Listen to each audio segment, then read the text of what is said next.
Hi! In front of me is Samsung Galaxy A24 and today I would like to show you how you can block app notifications.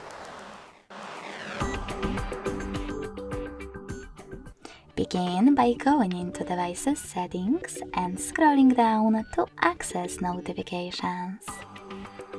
Following that, select App Notifications at the top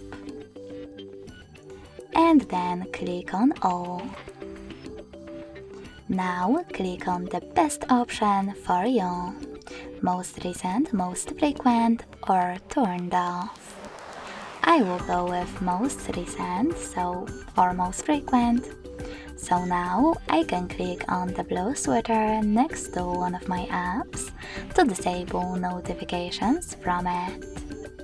So when I do that, as you can see, all notifications are off. You can always switch them back on by selecting the same, now grey sweater.